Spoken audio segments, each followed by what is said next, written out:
Welcome back to channel Todopedia, dan di video kali ini kita bakalan bahas ada satu saham properti yang menurut gue potensial untuk kita bisa masukin ke dalam portofolio investasi jangka panjang kita. Dimana saham ini, dia ini valuasinya murah, tapi dia punya prospek bisnis yang bagus untuk kedepannya. Nah, saham apakah ini? Tonton video ini sampai habis untuk teman-teman bisa tahu jawabannya. Nah, sebelum kita mulai, seperti biasa, jangan lupa subscribe channel Todopedia. Dan juga jangan lupa tekan lonceng notifikasi supaya kalian bisa terus up to date sama konten-konten terbaru di channel Todopedia yang tentunya bisa berguna buat kalian. Oke, nah jangan lupa juga untuk cek produk digital dan jasa digital yang gue punya di linkit/Todopedia. Ya, di situ kalian bisa dapatkan produk dan jasa digital Todopedia yang tentunya bisa berguna buat kalian. Ya, dan kalian juga bisa akses itu selain dari Linkit, kalian juga bisa akses di channel page Todopedia di bagian tab store. Dan kalian juga bisa join membership Todopedia, di mana di sini kalian akan dapat extra benefit dengan harga yang terjangkau. Mulai dari benefit ekstra berupa stock pick terupdate untuk investasi, terus juga ada artikel premium, sampai kalian juga akan dapat template from AI untuk bisa analisa saham dengan lebih mudah dan lebih cepat. Cara joinnya, teman-teman langsung aja masuk ke link yang ada di bawah kanan, bit.ly/join membership Todopedia. Dan nanti semua benefitnya teman-teman bisa dapatkan di channel page Todopedia di playlist namanya konten khusus membership. Oke, langsung aja kita bakalan bahas ya saham properti yang potensial, yang menurut gue potensinya bagus untuk investasi jangka panjang. Nah, saham apakah itu? Itu adalah saham Pewon atau Pakuwon Jati. Dimana Pewon per video ini dibuat, ini ada di harga 370. Nah, saham Pewon ini menurut gue dia di harga 370 ini punya potensi yang bagus untuk invest jangka panjang. Kenapa kayak gitu? Ya, yang pertama itu kalau kita lihat di bagian revenue sama net profitnya, Pewon ini dia bisa terus-menerus secara konsisten, dia bisa numbuhin revenue-nya. Ya, jadi manajemennya ini ya dia bisa nih untuk terus numbuhin revenue-nya. Dia bisa terus memperbanyak mall yang dia punya. Ya, jadi Pewon ini kan bisnis properti mall. Ya, dengan bisnisnya, revenue-nya itu bertumbuh, artinya manajemennya mampu untuk terus-menerus memperbanyak mall-nya, dia terus-menerus mampu untuk ekspansi bisnis properti super blok-nya itu yang dia punya, gitu ya. Dan dia juga bisa untuk terus-menerus ningkatin occupancy rate. Nah, occupancy rate itu apa? Occupancy rate itu adalah tingkat berapa persen sih space di dalam mall yang udah ada pemiliknya, gitu ya. Jadi, occupancy rate itu kalau dia tinggi, artinya di dalam mall itu ya udah semakin banyak gitu orang yang memang sewa space di dalam mall itu. Ya, kalau misalnya occupancy rate-nya tinggi, artinya ya itu bagus, artinya tenannya itu rame gitu ya. Nah, dengan kayak gitu artinya kan manajemen mampu untuk dia terus-menerus ekspansi mall-nya dan juga mempertahankan occupancy rate-nya ya untuk bisa tinggi atau bahkan bisa ditingkatin juga occupancy rate-nya gitu ya. Jadi revenue-nya, profit-nya bertumbuh dari tahun 2020 sampai tahun 2024 dan ini bagus. Dan ini juga salah satu bentuk recovery yang bagus ya semenjak si Pewon ini dia terdampak pandemi Covid. Nah, di tahun 2025 ya, ini revenue sama profit-nya dia bertumbuh meskipun tipis tapi masih bertumbuh. Ya, jadi memang dari tahun 2020 sampai tahun 2025 dalam kurun waktu 5 tahun terakhir, benar-benar Pewon ini mampu untuk secara konsisten bertumbuh. Jadi ini sesuatu yang bagus ya. Artinya kalau misalnya dia bertumbuh ya ke depannya ya net profitnya makin besar, artinya kan semakin banyak juga net profit yang bisa direinvestasikan kembali untuk bisa ekspansi lagi gitu ya. Nah, revenue sama profitnya si Pewon ini ya kalau kita breakdown, pendapatannya Pewon itu mayoritas berasal dari recurring income. 80% itu berasal dari recurring income atau pendapatan berulang. Yang mana recurring income atau pendapatan berulang yang dominan dan besar ya, ini tuh bisa ngebuat Pewon ini rutin terima cash flow masuk gitu ya. Jadi setiap bulan itu dia terima cash flow masuk. Jadi bukan cuman sifatnya profit, tapi sifatnya itu juga ada uang kas masuk gitu ya. Jadi cash flow masuk dan itu rutin. Dan itu tentunya bagus untuk menjaga stabilitas bisnis. Artinya apa? Artinya si Pewon ini dia bisa terus-menerus bisa membiayai modal kerjanya dia. Dan juga dengan cash flow itu rutin masuk, artinya dia juga bisa rutin untuk terus-menerus dia ngelakuin ekspansi bisnis. Gitu ya. Jadi benar-benar likuiditas dari kondisi keuangannya Pewon ini bagus banget ya, yang artinya dia kedapatan cash terus, cashnya masuk terus gitu ya, dan itu artinya dia bisa lebih leluasa untuk bisa membiayai modal kerja, membiayai ekspansi bisnis, atau juga bisa bagi dividen, gitu ya. Dan pendapatan recurring income-nya si Paewon ya ini meningkat juga di tahun 2025 dan itu didorong dari retail leasing ya. Jadi sewa space tadi ya. Jadi di mall itu ada space ya, space itu disewa. Nah, itu sebutannya retail leasing. Ya, itu tumbuh 15%. Nah, sementara untuk pendapatan hotel, apartemen sama perkantoran ya, sewa kantor itu mengalami penurunan, teman-teman ya. Jadi memang didorong banget sama retail leasing-nya. Dan memang kalau teman-teman lihat di pie chart yang sebelah kiri, ya retail leasing itu mencakup 57% dari pendapatannya si Paewon. Gitu ya. Jadi memang segmen bisnis utamanya itu adalah retail leasing dan retail leasing-nya itu tumbuh 15%. Jadi ini sesuatu yang bagus. Gitu ya. Ibaratnya tulang punggungnya si Paewon ini ya masih bertumbuh dengan pertumbuhan yang cukup bagus 15%. Ya, jadi kondisi keuangannya masih bagus dan ini tentunya kondisi yang cukup bagus dan dengan dia 80% pendapatannya itu dari pendapatan berulang ya, artinya si Paewon ini dia rutin dapat cash flow, dia rutin terima cash flow. Nah, kalau kita lihat cash flow-nya teman-teman, ini memang juga konsisten ya. Jadi operating cash flow-nya dan free cash flow-nya itu bisa konsisten positif teman-teman ya. Jadi ya memang kelihatan banget ya dengan si Paewon ini bisnisnya itu dominannya dia dapat pendapatan dari pendapatan sewa ya, dapat pendapatan berulang recurring income ya, itu juga berimbas ke operating cash flow-nya yang bisa konsisten positif ya. Dan dengan operating cash flow-nya konsisten positif artinya si Paewon ini bisa untuk terus-menerus dia membiayai ekspansi bisnis ya.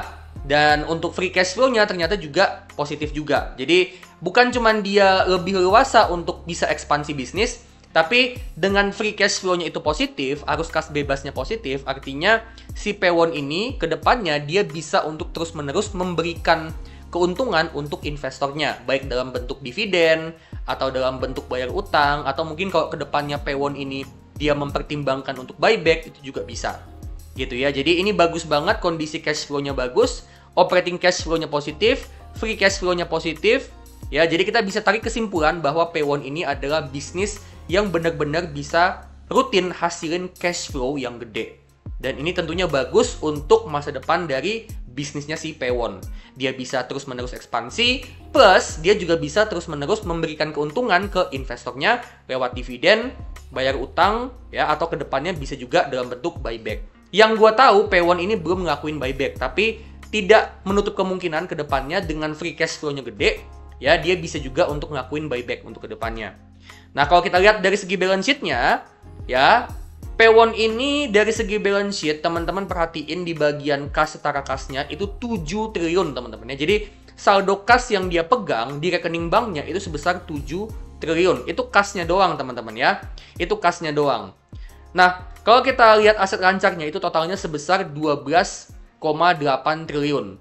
Ya, jadi aset lancar atau aset yang bisa sewaktu-waktu dicairkan, ya, yang bisa cair dalam waktu dekat, ya, itu totalnya sebesar 12,8 triliun.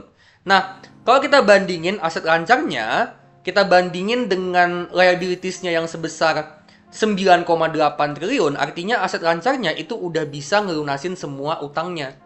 Jadi, Paewon ini dia punya kondisi balance sheet yang sangat bagus, di mana aset lancarnya udah mampu ngelunasin semua utangnya.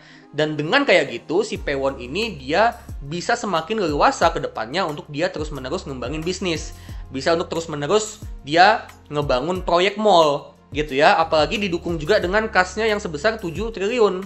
Ya, jadi tadi cash flow-nya dia bisa positif, operating cash flow positif, free cash flow positif, ditambah juga kasnya gede dan aset lancarnya udah mampu untuk ngelunasin semua utangnya.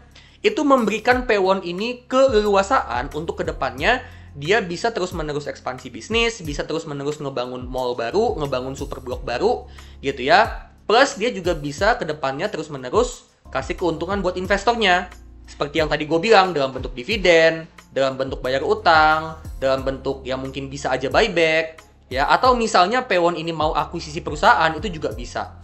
Ya, jadi benar-benar gue ngelihat kalau Paewon ini, dia ini saham perusahaan properti yang punya potensi keuntungan yang besar untuk kedepannya, gitu ya. Dengan kasnya ini gede, ditambah juga free cash flow-nya rutin positif, ya. itu memberikan potensi untuk kedepannya si Paywon ini dia punya potensi untuk memberikan keuntungan yang besar untuk investornya dalam jangka panjang, gitu ya. Dan kalau kita bicara tentang pengembangan bisnis, ya tadi kita banyak ngomong ekspansi bisnis, ya. Jadi si Paywon ini dia ngeluarin capex itu sebesar 769 miliar. Yang mana utamanya itu dia mau ngebangun Pakuwon Mall Bekasi, ya, Super Blok Pakuwon Mall Bekasi, dan juga Pakuwon City Mall Surabaya. Gitu ya. Jadi ini memang ongoing development, ya, jadi masih dibangun. Ya, jadi si Paywon ini dia ekspansi bisnisnya itu adalah dengan cara dia ngebangun mall baru. Dan selain ngebangun mall baru, si Paywon ini juga dia ekspansi mall yang udah ada. Seperti yang kita lihat di bagian future development, ya. Dia ada future development Kota Kasablanka extension fase 4. Ya, terus dia juga mau ngembangin Gandaria City, ya, di bagian kiri bawah, ya, Gandaria City extension fase 2. Dan juga dia mau ngebangun super blok di IKN.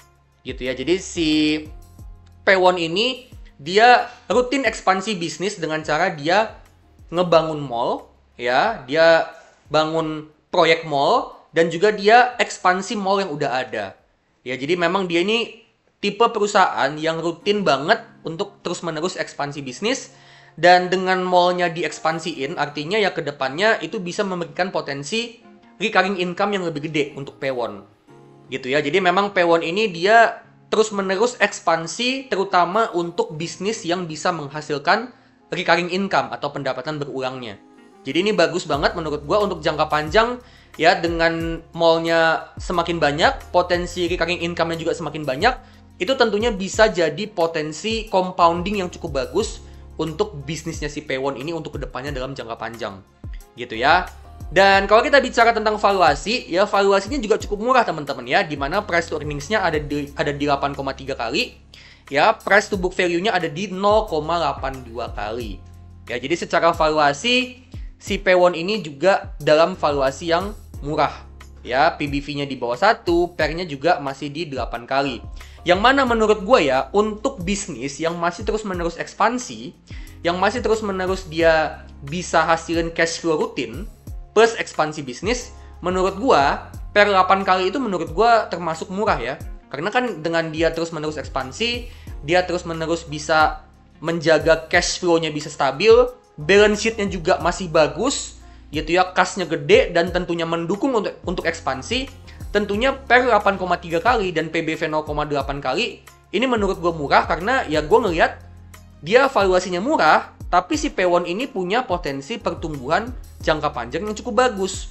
Gitu ya, jadi menurut gue ini kombinasi antara valuasinya murah dan potensi growth yang bagus. Ya, nah untuk dividen yield-nya, Paywon ini dia sebenarnya dividen yield-nya itu ada di 3,2%, yang mana ini termasuk kecil ya. Jadi buat teman-teman yang nyari saham-saham high dividend, tentunya saham Paywon bukan buat kalian. Nah, dividen payout ratio-nya itu juga cuma 27%. Artinya memang ya dia 27% dari labanya itu jadi dividen, sisanya sekitaran 73% mayoritasnya itu dipakai untuk ditahan di laba ditahan. Gitu ya, supaya kedepannya bisa dipakai untuk pengembangan bisnis. Jadi Paywon ini dengan dividen payout ratio-nya 27% itu menghasilkan dividen yield yang kecil sebenarnya, cuma 3%. Nah, tapi dari sini kita dapat gambaran bahwa Paywon ini memang dia benar-benar mau pakai laba yang dia punya, laba yang dia hasilkan itu dipakai untuk diputerin lagi untuk ekspansi bisnis. Gitu ya. Jadi buat teman-teman yang mau invest di saham Paywon, ya, ekspektasi yang benar untuk invest di saham Paywon itu adalah teman-teman dapat potensi capital gain yang bagus ditambah dengan sedikit dividen yield, gitu ya. Jadi itu ekspektasi yang mesti kalian lihat di saham Paywon. Jadi kalau misalnya teman-teman mau invest di saham Paywon, ekspektasikan lebih ke capital gain dan bukan ke dividen. Dividennya ada, tapi ya potensi dividen yield-nya kecil aja. Jadi investment thesis untuk saham Paywon itu adalah dia ini bisnis properti yang pendapatannya itu dominan di recurring income, mencakup 80% dari total pendapatan. Ya, dan dengan pendapatannya itu mayoritas bentuknya recurring income atau pendapatan berulang, itu bisa memberikan stabilitas bisnis untuk Paywon. Terus balance sheet-nya juga bagus banget ya untuk Paywon ya, dengan cash-nya yang jumbo dan utangnya yang kecil. Operating cash flow dan free cash flow-nya ini konsisten positif, yang mana untuk kedepannya ya Pewon ini mampu untuk terus membiayai ekspansi bisnis dan juga mampu untuk terus memberikan keuntungan untuk investornya. Ya, dan Pewon ini memang masih terus ekspansi bisnis, termasuk ngebangun Superblok dan juga ekspansi Superblok. Pewon ini dihargai juga di valuasi yang murah, ya. Jadi kombinasi antara bisnis yang masih terus berekspansi, kinerja keuangannya bagus, dan juga valuasinya murah. Ya, nah tapi memang bisnis Pewon ya sebagai bisnis properti, bisnis Pewon ini kedepannya bisa cukup fluktuatif tergantung dari kondisi ekonomi dan juga daya beli masyarakat. Dan juga untuk saham Pewon ini dividen yield-nya ada di 3,2%, yang mana menurut gue ini termasuk agak kecil dan kurang cocok untuk teman-teman yang mau dividen investing. Ini lebih cocok buat teman-teman yang memang fokusnya itu cari keuntungan capital gain plus ada sedikit dividen ya. Jadi buat teman-teman yang mau invest di saham Pewon ya, pastiin ekspektasi kalian itu adalah kalian mau dapat capital gain plus sedikit dividen. Nah, sekarang kita bakalan ngitung ya berapa sih harga wajar untuk saham Pewon. Ya, jadi kalau kita mau beli saham Pewon untuk tujuan invest jangka panjang itu bagusnya beli di harga berapa? Nah, di sini kita bakalan pakai metode discounted cash flow untuk ngitung harga wajar Pewon, dan di sini kita pakai tools discounted cash flow fair value calculator. Nah, buat teman-teman yang berminat untuk dapetin tools ini untuk bisa ngebantuin kalian untuk ngitung harga wajar saham dengan lebih mudah dan lebih cepat, toolsnya ada di kanan atas linknya ya. Buat kalian yang berminat langsung aja klik link yang ada di kanan atas. Oke? Nah, langsung aja teman-teman kita ngitung harga wajar saham Pewon. Pertama kita butuh data dari market cap sama price. Ya, jadi untuk Pewon ini kita ambil data untuk market cap-nya sama price-nya. Ya, market cap-nya per video ini dibuat ada di 17,8 triliun, 17,819. Ya, kita masukin 17,819. Untuk harga sahamnya ada di 370. Ya, kita masukin 370. Nah, di sini kita langsung dapat ya berapa sih saham beredarnya, dihitung sendiri secara otomatis sama tools-nya. Next, kita mau ambil data untuk free cash flow-nya. Ya, Pewon di sini kalau kita ambil data free cash flow-nya ya untuk tahun 2024 yang terakhir itu ada di 2,1 triliun, 2165. Kita masukin aja 2165. Gitu ya. Nah, berikutnya kita tentuin berapa sih estimasi untuk masa depan. Pertama kita tentuin dulu estimasi untuk pertumbuhan. Ya, kita bikin nih, kira-kira estimasi pertumbuhan Pewon untuk kedepannya itu berapa persen per tahun. Ya, nah tadi kita udah bahas kalau Pewon ini dia masih terus-menerus ekspansi bisnis. Dia masih terus-menerus ngebangun mall. Dia masih terus-menerus akan ngembangin mall yang ada, jadi tentunya ada potensi pertumbuhan.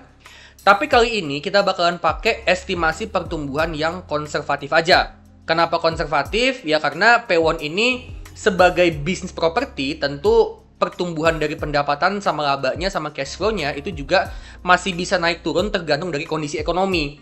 Jadi kalaupun potensi pertumbuhannya bisa cukup besar untuk kedepannya, ya, untuk kali ini kita bakalan pakai estimasi pertumbuhan yang konservatif aja.